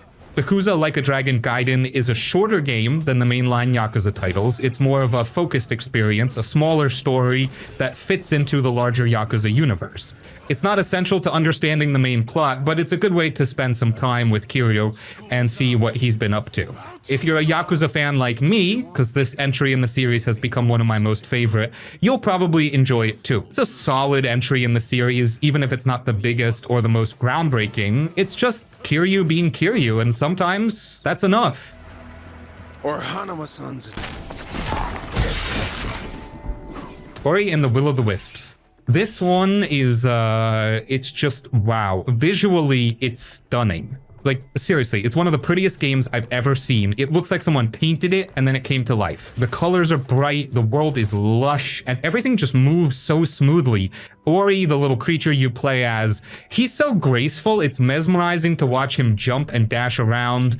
It's a Metroidvania, which means you're exploring this big map, finding new powers and unlocking new areas as you go. Think of it like a puzzle box. At first, there are parts you can't reach, but as you get new abilities, you can go back and explore those areas. It's satisfying to see the world open up as you progress. The gameplay feels really good. It's tight, it's responsive, or you can jump, dash, climb, and learn all sorts of other cool moves. It can be challenging, but it never feels unfair. The controls are so smooth, it just feels great to move around. You'll be zipping through the levels, dodging enemies, and solving puzzles with ease. The story is simple, but it's touching. Ori's trying to save the forest, and he meets a bunch of interesting characters along the way. It's a story about friendship, bravery, and making sacrifices. It's not super complicated, but it's emotionally resonant. You'll connect with Ori and the other characters, and you'll care about what happens to them. The levels are cleverly designed, the world is interconnected, so you're constantly finding shortcuts in hidden areas. The levels themselves are challenging, but they're also fun to explore. You'll have to use all of Ori's abilities to get through them, which makes it feel rewarding when you finally reach a new area. Ori and the Will of the Wisps is a fantastic game. It's beautiful, it's challenging, and it's emotionally engaging. It's a game that you can get lost in for hours, and it's a game that you'll remember long after you're done playing. If you like Metroidvanias, or if you just appreciate a well-made game, you absolutely have to play this. It's a work of art, plain and simple. Just go play it. You won't be disappointed. High Five Rush. Okay, so in High Five Rush, you are Chai, who's just a normal rockstar guy. Did that come off cool? Well, anyways, this game is just cool. It's like someone took a cartoon, a rock concert, and a video game and mashed them all together. It's a rhythm game, which means the music is super important. You said you'd help out? Maybe this wasn't such a... It's not just background noise, it's part of the gameplay. Everything you do, from hitting enemies to dodging attacks, is tied to the beat. You play as this dude, Chai, who's trying to become a rock star. He gets this robotic arm, and suddenly he's a target for this big evil corporation. The story is kind of silly, but it works. It's not trying to be some deep, meaningful narrative. It's just a fun, goofy story to keep things moving. The game looks awesome. It's all cel-shaded, which means it looks like a comic book. The colors are bright, the characters are stylish, and it's just visually appealing. It's like watching a cartoon come to life. It's got a really unique look. But the real magic of this game is the gameplay. It's all about hitting the beat. When you attack on the beat, you do more damage. It's a simple idea, but it's so satisfying. And as you get better, your combos get flashier, more stylish. It's like you're putting on a show while you're fighting. It's really cool. The music is great. It's a mix of original songs and some licensed tracks, and it all fits the game perfectly. It's upbeat, it's catchy, and it gets you pumped up for every fight. You'll be tapping your foot and nodding your head along with the music without even realizing it. The boss fights are a blast. They're challenging, but they're also creative. Each boss has its own rhythm, its own patterns that you have to learn. It's like a musical puzzle. You've got to figure out how their attacks sync with the music and then use that knowledge to take them down. And when you finally do, it feels great.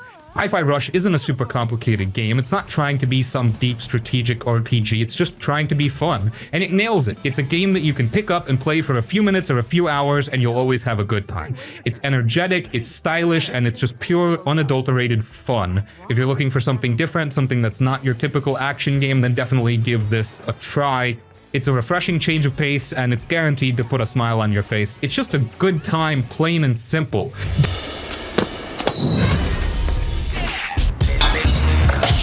Bomb Rush Cyberfunk. Bomb Rush Cyberfunk is like someone took all the best parts of Jet Set Radio and Tony Hawk, mixed them together, and then cranked up the volume. It's vibrant, it's got a great beat, and it's just pure, unadulterated style. You're part of a graffiti crew, and you're trying to take over the city. How do you do that? By grinding rails, doing crazy tricks, tagging walls with your graffiti, and basically just looking awesome while doing it. It's all about expressing yourself, showing off your skills, and making a statement. The game looks fantastic. It's cel-shaded, which means it has this cool cartoonish look. The colors are bright, the characters are stylish, and the whole world just pops. It's visually exciting, and it makes you want to jump into the game and start tagging. The gameplay is super fluid and fast-paced. It's all about movement, grinding, boosting, doing tricks, and keeping your momentum going. It's really satisfying to pull off a perfect combo, linking together a bunch of grinds and tricks without missing a beat. It takes some practice, but once you get the hang of it, it feels amazing. The music is killer. It's a mix of funk, hip-hop, and electronic music that fits the game perfectly. It's catchy, it's energetic, and it gets you pumped up to play. You'll be tapping your foot and nodding your head along with the music as you grind and tag. The story is pretty simple. It's about rival crews, about claiming territory, and about making your mark on the city. It's not a super deep or complex narrative, but it doesn't need to be. It's just enough to give you a reason to keep playing and keep tagging.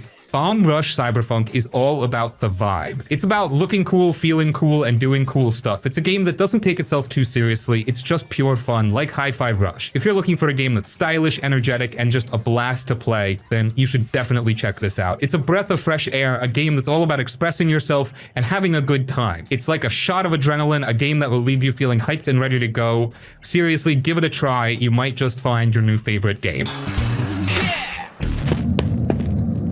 The Pentiment. This game, it's different. It's not your typical action-packed, high-octane video game. It's a narrative adventure, a story-driven experience set in 16th century Bavaria. It's a game about art, religion, history, and murder. Yeah, murder.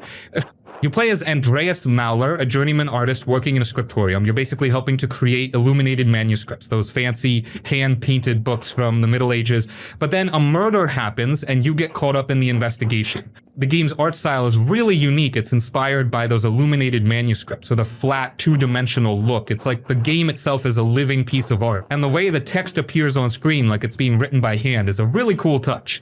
The gameplay is all about dialogue and choices. You're talking to people, investigating the murder, and trying to figure out what happened. You get to choose what Andreas says, and those choices can have a big impact on the story. You also get to choose Andreas's background, his education, his skills, and those choices influence how he interacts with the world. The story is fascinating. It's not just a simple whodunit, it's a deep dive into the culture and society of the time. It explores the role of religion, the power of the church, and the lives of ordinary people. It's a historical mystery, but it's also a character study. Pentiment is a slow burn. It's not a game that you're gonna rush through. It's a game that you need to take your time with, to savor the dialogue, to appreciate the art, to immerse yourself in the world. It's a game that will make you think, a game that will stay with you long after you're done playing. If you're looking for something different, something that's not your typical video game, then Pentiment is definitely worth checking out. It's a unique and unforgettable experience. It's like stepping into a living history book, a beautifully crafted story that will captivate you from beginning to end. Max Payne 3. Something rotten in the air. You've probably heard of Max Payne, right? Guy's had a rough time. This game picks up with him in Brazil, working as a bodyguard. It's not exactly a vacation. Here's the thing about this game, it's not just another shooter. It's got this slow motion thing called bullet time, which is pretty cool. You can dive around, shoot guys while time slows down. It's not just about spraying bullets, it's about making those shots count. The action is pretty intense. You'll be in shootouts in all sorts of places, from fancy clubs to rough neighborhoods. You're not just running and gunning, you're diving through windows, using cover, and trying to stay alive. It's got a real gritty feel to it. The story's dark too. Max is dealing with a lot of stuff, like his past and the fact that things keep going wrong. He's trying to protect the people he's working for, but it's not easy. It's like a crime thriller, but you're in the middle of it. You get to see a lot of Brazil in this game. You'll go to different places and they all have their own vibe. It's not just a backdrop, it feels like a real city. Shadow of the Colossus. So, Shadow of the Colossus. Think of it like this. You're this person, Wander, and you're trying to bring someone back to life. But to do that, you've got to take down these huge living things called Colossi. They're like walking mountains, basically. You're all alone except for your horse Aggro in this really quiet, kind of sad place. It's just you, your horse, and these massive creatures. It feels really lonely, but also really big and important. Now here's the thing, you don't just shoot or punch these colossi, they're way too big for that. You have to figure out how to climb on them, like scaling a building. You'll be using your sword to find their weak spots, which are like glowing symbols on their bodies. Each Colossus fight is like a big puzzle. You have to figure out how to get to their weak points, which can be tricky. They might be flying, swimming, or just really hard to climb. You'll be using your horse to get around, and you'll have to be quick and smart to avoid getting crushed or thrown off. The world you explore is really beautiful, but it's also empty. There are no towns, no people, just you and the Colossi. It's like you're in a forgotten world, and it feels really special. Taking down a Colossus is intense. You'll be climbing on their fur, trying to hold on while they shake and try to throw you off. When you finally find their weak spot and stab them, it feels really rewarding. It's like you've accomplished something huge.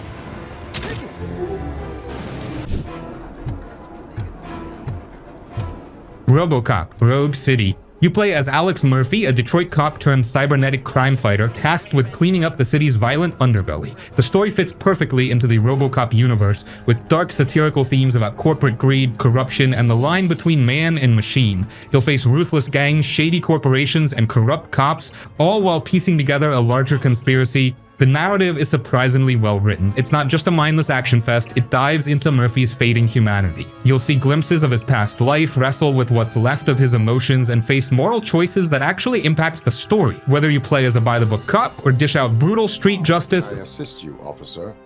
I'm trying to catch this one shifty deal. The game reacts to your decisions, making you feel like you're shaping Robocop's legacy. But the real star here is the gameplay, and it absolutely nails the power fantasy of being Robocop.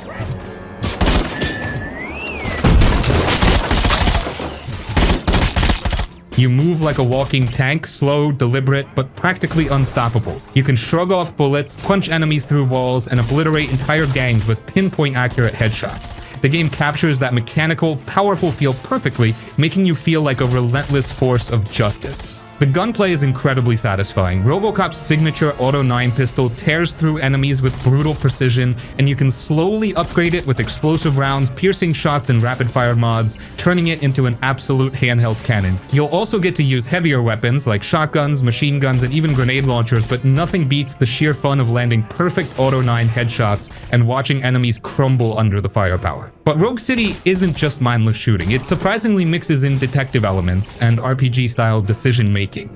Investigate crime scenes, question suspects, and choose how you handle criminals, whether you arrest them or go full Robocop and deal out lethal justice. There are also dialogue choices that affect how the story unfolds, making it more layered than you'd expect. The atmosphere is spot on. Detroit is grim, dirty, and drenched in neon, with crime-ridden streets, shady alleys, and corrupt corporate offices. The environments are dripping with 80s-style dystopian flair, making it feel like you're walking through the original movies. And the game absolutely nails the Robocop aesthetic, with authentic sound effects, synth-heavy music, and brutal, over-the-top violence. What makes Rogue City stand out is how it doesn't try to be more than it needs to be. It sticks to its strengths, badass Robocop action, solid storytelling, and just the right amount of player choice. It embraces its B-movie roots, giving you campy one-liners, blood-soaked shootouts, and cheesy but charming dialogue. By the time you finish, you'll feel like you just played through a lost Robocop movie with plenty of callbacks, fan service, and action-packed set pieces. It's a rare double AA gem that knows exactly what it wants to be. A fun power fantasy shooter with surprisingly deep storytelling and authentic Robocop vibes.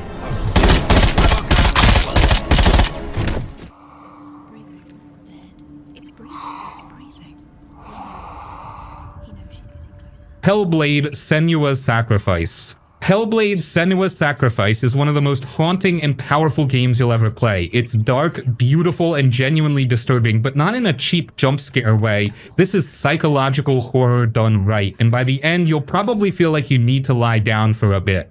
You play as Senua, a Celtic warrior, on a desperate quest to save the soul of her dead lover. But here's the thing, Senua is tormented by psychosis. She hears voices, sees hallucinations, and questions what's real. And the game doesn't just tell you this, it makes you experience it firsthand. You'll hear whispers in your ears, feel the paranoia closing in, and struggle with the constant dread of not knowing what's real. It's genuinely unsettling, but brilliantly immersive. The story itself is simple but incredibly emotional. Senua believes she can fight her way into Helheim, basically Viking hell, to rescue her lover's soul. But her journey is more personal. It's about facing grief, trauma, and mental illness. Don't kill me. As you play, you'll see glimpses of her past, the abuse she suffered, the loss she endured, and it makes her determination feel painfully human. But what makes Hellblade hit so hard is how it puts you in Senua's shoes. The voices in her head aren't just creepy background noise, they taunt you, confuse you, and sometimes even help you. One voice might warn you of an enemy attacking from behind, while another might mock you for being weak. It's constantly disorienting, making you second-guess everything, and when you're fighting for your life, those voices get louder and more frantic, making the tension absolutely nerve-wracking. The combat is brutal and raw, but it's deliberately simple. You're not some overpowered warrior, you're just Senua, fighting through her pain. The clashes feel slow and heavy, with every swing carrying weight. You'll dodge, block, and strike, but the real fight is the mental battle. The screen distorts when you're overwhelmed, and the voices scream louder, making you feel Senua's struggle with every step. Visually, Hellblade is stunning in the most unsettling way. The landscapes feel otherworldly, with twisting, surreal environments that blur the line between reality and illusion. You'll walk through forests made of bones, stand on beaches of blood-soaked sand, and stare into endless haunting voids. The visual distortion effects and shifting environments make you constantly question what's real, which makes the whole experience feel like a fever dream. But the most powerful part of Hellblade is how raw and human it feels. The game doesn't glorify Senua's mental illness, it shows it with painful honesty. The developers worked with neuroscientists and people with psychosis to make the experience as authentic as possible, and it shows in every moment. It's not just a game, it's an emotional experience that puts you in the mind of someone battling inner demons. Well, it's nice to meet you. And The Forgotten City. The Forgotten City is one of those rare games that sneaks up on you. It starts off feeling like a simple mystery. You wake up in an ancient Roman city cursed by the gods. The twist, if even one person sins, everyone in the city is turned into gold. Your job is to figure out who's going to break the golden rule and stop them. The catch? You're stuck in a time loop, meaning every time the city falls, you restart the day with all your knowledge intact. At first it feels like a detective story, but the deeper you go, the more complex and morally twisted it becomes. You'll uncover dark secrets, philosophical debates, and staggering revelations that'll mess with your head. The writing is phenomenal. Every character feels flawed and believable with their own motives and struggles. Some are desperate, some are greedy, and some are just plain shady, making every interaction feel unpredictable. What makes the game so clever is how it rewards creativity. You can solve problems in multiple ways through persuasion, deception, or manipulation. And because of the time loop, you can get away with things you normally couldn't. Steal money? No problem, just reset the day and keep the cash. It makes you feel smart without ever feeling cheap. The city itself is hauntingly gorgeous. The golden statues, frozen and terrified poses, tell silent stories of suffering. The crumbling Roman architecture, paired with faint whispers of lost souls, creates an eerie, dreamlike atmosphere. It feels ancient, tragic, and surreal all at once. But the real brilliance of The Forgotten City is its philosophical depth. The game constantly challenges your morality, asking questions like, what is a sin? Or, do the ends justify the means? It doesn't spoon-feed you answers. Instead, it forces you to think for yourself, making every choice feel meaningful. And just when you think you have it all figured out, the game hits you with some wild twists that'll blow your mind. The final revelations are so shocking that you'll want to replay it just to catch all the clues you missed.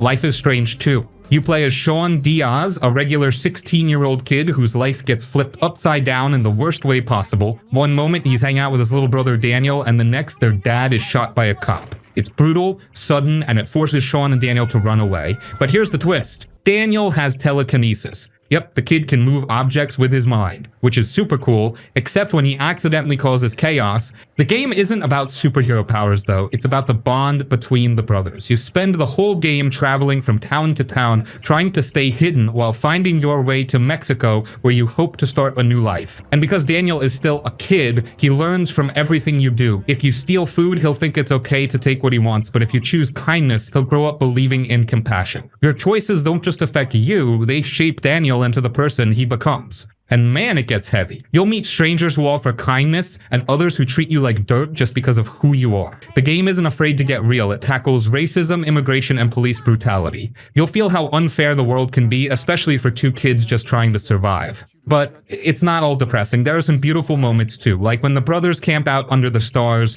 roasting marshmallows and sharing goofy stories, or when Daniel goes full kid mode, getting excited over dogs, snow, and silly pranks. It's these small, warm moments that make the painful ones hit even harder. The choices you make feel real, and they're never easy. Do you teach Daniel to fight back against cruelty, or teach him to walk away? Do you put yourself at risk to help strangers, or keep Daniel safe no matter what? The game never judges you, but you'll feel the weight of your decisions. Visually, the game is gorgeous. The open roads, pine forests, and dusty deserts make the road trip feel authentic. You'll travel through sleepy towns, dusty motels, and camps full of wanderers, and each place has its own vibe. The art style is simple but emotional, making every sunset and rainy road feel poetic and bittersweet. Nobody comes out here to picnic anymore. Well, that's good for us.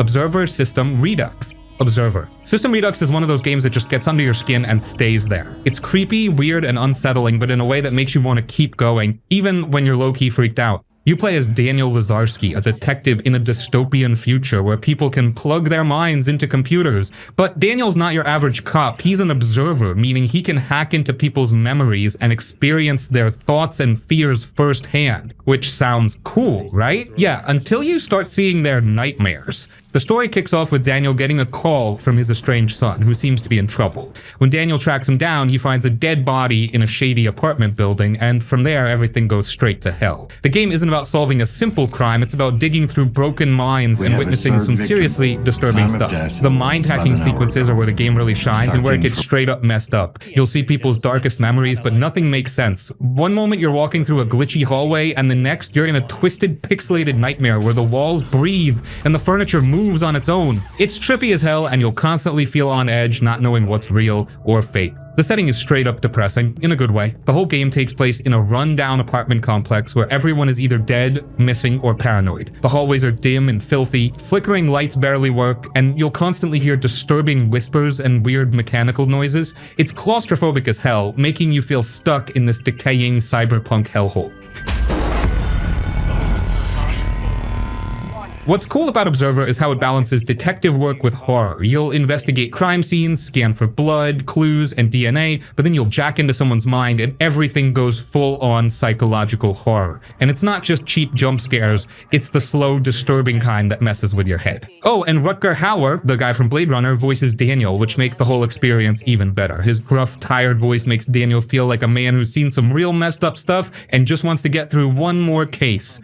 The Redux version adds better visuals and extra content, making the already eerie atmosphere even more haunting. The lighting is darker, the environments look grimier, and the new side missions add more backstory and twisted lore. Overall, Observer System, Redux is like diving headfirst into a glitchy, fever dream version of Blade Runner. It's weird, unsettling, and genuinely disturbing, but it keeps you hooked. If you love creepy, mind-bending sci-fi with a dark detective vibe, this one's 100% worth your time.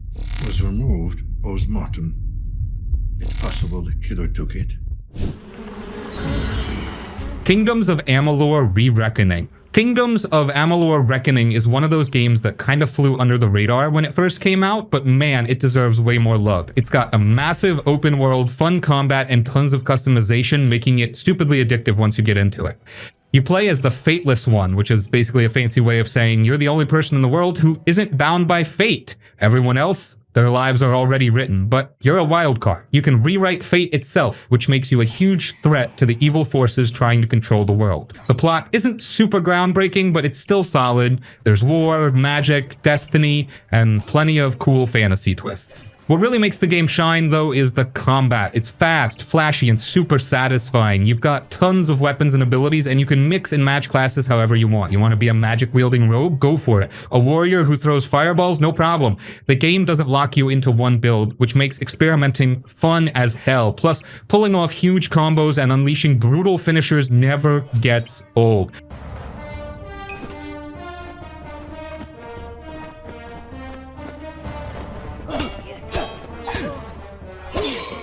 The world is massive and beautifully designed with lush forests, glowing caves, and massive open plains. It feels like stepping into a fantasy novel with plenty of side quests, dungeons, and hidden treasures to find. And since every region has its own look and lore, exploring never feels boring. One of the best parts is how flexible the game lets you be. If you get bored of your build, you can literally reset all your skills and try something new. It makes the gameplay feel fresh even after hours of play, and trust me, you'll be here for a while. The game is stupidly huge with dozens of hours of quests, faction missions, and tons of gear to collect.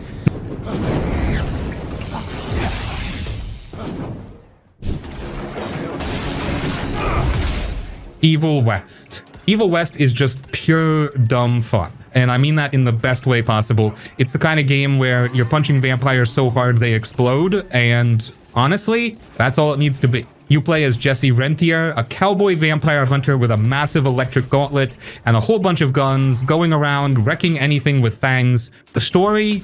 Who cares? It's just an excuse to kill monsters in the Wild West, and that's good enough for me. Now, the combat, straight up awesome. You got pistols, shotguns, rifles, and even a flamethrower, but the real MVP is your gauntlet. You can electrocute enemies, juggle them in the air, and smash them into the ground like you're playing Devil May Cry. It's fast, brutal, and stupidly satisfying. Like, you can punch a vampire so hard, it flies into a spike trap, and trust me, that never gets old. The enemies are pretty cool too. You'll fight hordes of minions, huge brutes, and some wild-ass boss monsters. And they're not just brainless bullet sponges, they'll rush you, teleport, and spam area attacks, so you can't just button mash. You'll need to mix up your gunplay and melee to stay alive. The locations are sick. You'll be storming through grimy swamps, abandoned mines, and creepy vampire nests. The whole game looks like some dark, twisted Western movie, and it totally nails the vibe. The lighting and atmosphere make it feel gritty as hell, especially when you're fighting under blood-red skies. And yeah, the upgrade system is simple but fun. You unlock new skills and perks, making your combos even crazier. By the end, you'll be wrecking entire groups of enemies without breaking a sweat. Honestly, Evil West is just a good time, no fluff. It's the kind of game you boot up when you want to turn your brain off and wreck some monsters. If you're in the mood for big guns, bigger punches, and non-stop carnage, you'll have a blast with this one.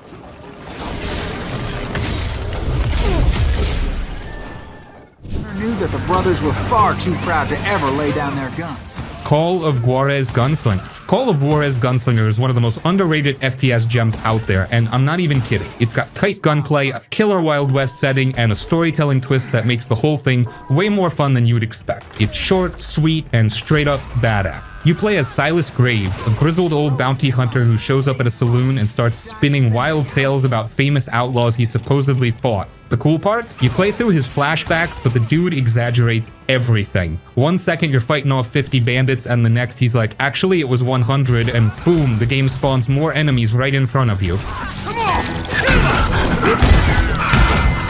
The way the narration messes with the gameplay is hilarious and brilliant. The gunplay is where it shines. You've got classic revolvers, shotguns, rifles, and even dual-wielding pistols, making you feel like Clint Eastwood on steroids. The shootouts are fast, messy, and satisfying as hell. You'll be popping headshots in slow-mo, blowing bandits off balconies, and pulling off insane combos. And yeah, the slow-motion bullet time, that was pretty freaking cool. Anyway, the levels are fun as hell too. You'll be chasing outlaws through forests, fighting your way across moving trains, and surviving dynamite-filled ambushes. It's all super cinematic with tons of action-packed set pieces, but the real star is the storytelling twist. Since Silas is a lying bastard, you'll see the environment change mid-level as he revises his tale. You'll be fighting a group of outlaws, and suddenly he goes, wait, did I mention the Apache Warriors? And bam! Apache Warriors spawn out of nowhere.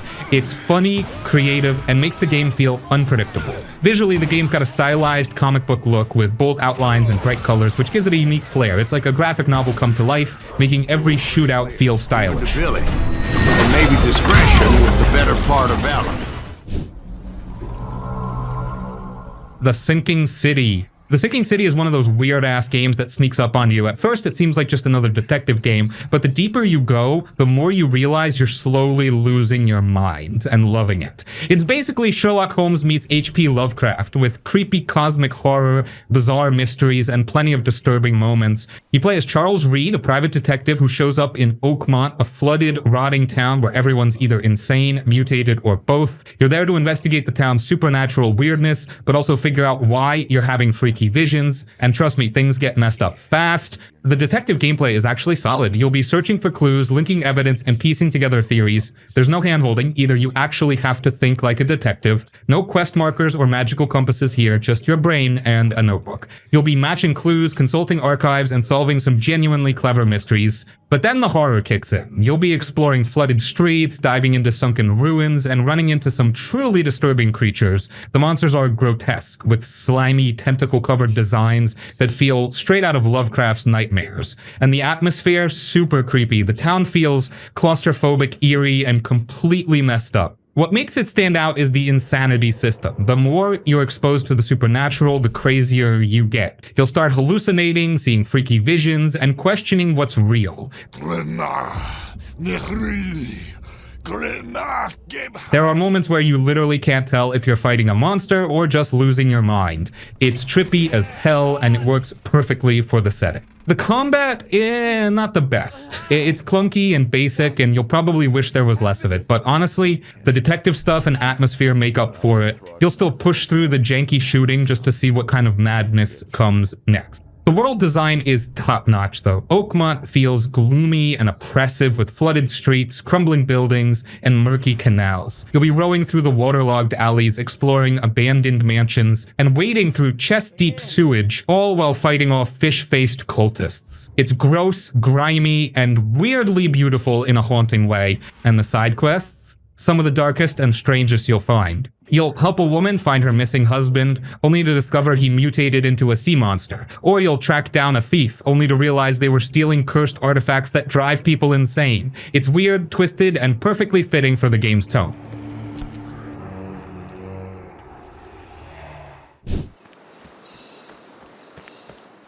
The Kena, Bridge of Spirits. You ever play a game that just feels like a warm hug for your eyeballs? That's Kena, Bridge of Spirits. It's stunning, emotional, and way better than it has any right to be considering it's Ember Lab's first game. But don't be fooled by the cute Pixar-style visuals. This one packs a serious punch, both emotionally and gameplay-wise. You play as Kena, a young spirit guide with a magic staff and the ability to help restless souls move on. The catch? Some spirits don't want to go quietly and they turn into vengeful, corrupted monsters. Your job is to kick their spectral asses while helping them find peace. It's basically a mix of combat, exploration, and emotional gut punches. The combat is pretty deep. At first, you're just whacking enemies with your staff, but soon you'll unlock a bow, which feels super satisfying to use. You'll be firing off spirit arrows, parrying attacks, and using your adorable rot companions, basically tiny black fluff balls with big eyes, to distract and weaken enemies.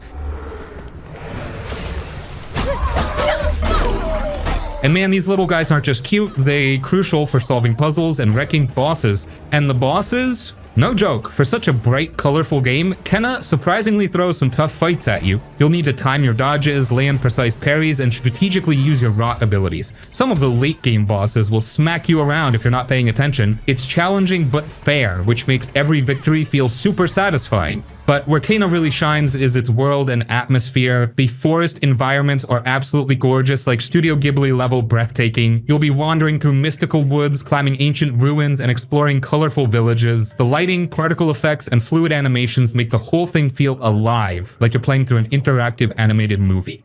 And then you've got the story, which is surprisingly emotional. You're helping spirits find peace, but their backstories hit hard. Some of them are tragic, bittersweet, and beautifully told through flashbacks and environmental details. You'll get attached to the characters, even the ones who only show up for a short time. It's the kind of game that sneaks up on you with its emotional moment. The Rock Companions deserve a whole section of their own. These adorable little creatures follow you around and they're constantly doing cute stuff, sitting on Kena's head, playing with flowers, or hopping into tiny hats you can find. And yes, you can customize their look with hats, because why not? They're both adorable and useful, helping you move objects, solve puzzles, and enhance your combat abilities.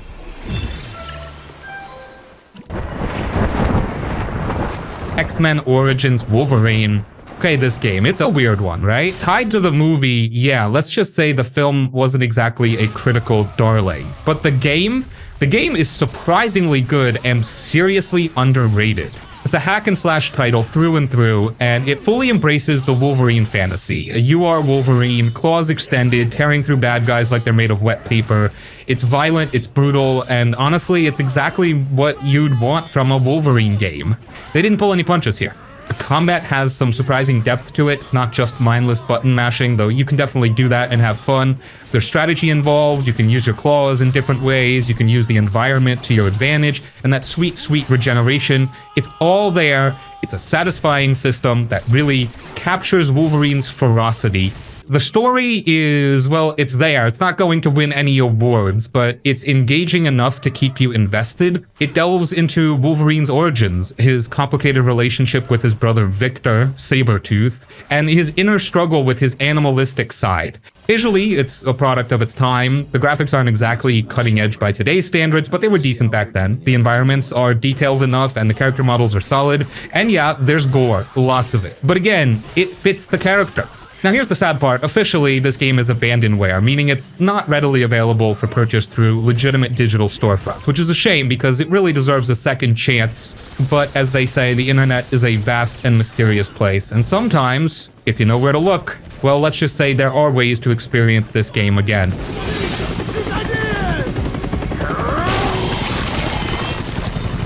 X-Men Origins Wolverine is a flawed game, no doubt. It's got some rough patches, and it's definitely not perfect, but it's also a genuinely fun, visceral, and surprisingly well-made hack and slash game. It's a game that deserves a lot more love than it gets. If you're a Wolverine fan, or if you just enjoy a good, violent beat-em-up, it's absolutely worth tracking down. It's a guilty pleasure, a game that's way better than it should be, considering its movie tie-in. It's a hidden gem, a diamond in the rough. Just remember what I said about the internet, and don't expect a cinematic masterpiece. Expect claws, gore, and a whole lot of satisfyingly brutal combat.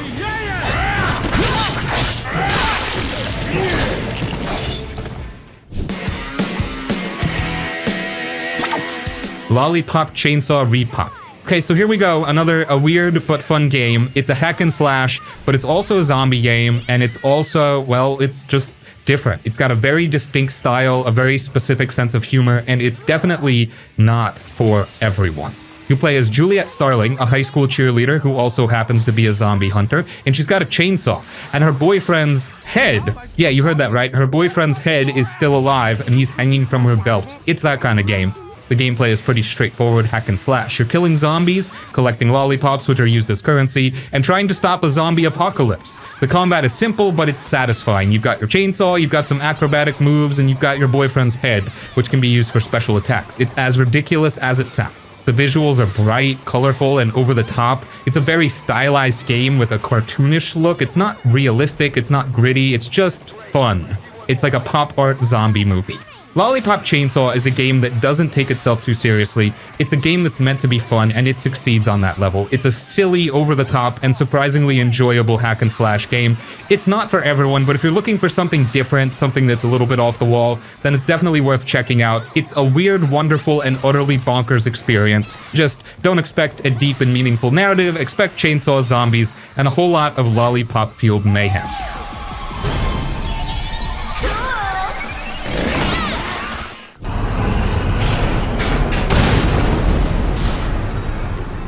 Prototype. Imagine you wake up, right? And you're like, who am I? What's going on? But also you can suddenly do all this crazy stuff like jump super high, run up walls, and turn your arms into giant blades. That's basically Prototype. You're Alex Mercer, and you're in New York City, but it's not the normal New York. It's like messed up. There's a virus, people are turning into monsters, and the army's all over the place. You get to run around and just wreck stuff. It's a blast. You can grab people and throw them at other people. You can turn your hands into claws and slice through enemies. You can even pretend to be other people by like absorbing them. It's kind of gross, but it's also really cool.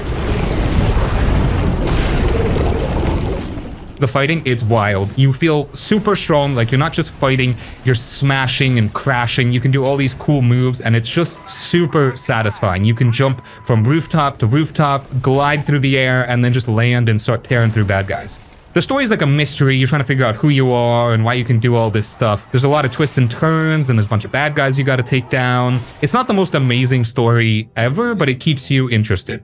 Basically, Prototype is just a really fun game where you get to be super powerful, you get to run around a city, cause chaos, and just have a good time. If you like action games and you like feeling like a total badass, you'll probably dig this one. It's like a power trip, you know? You're just cutting loose and having fun.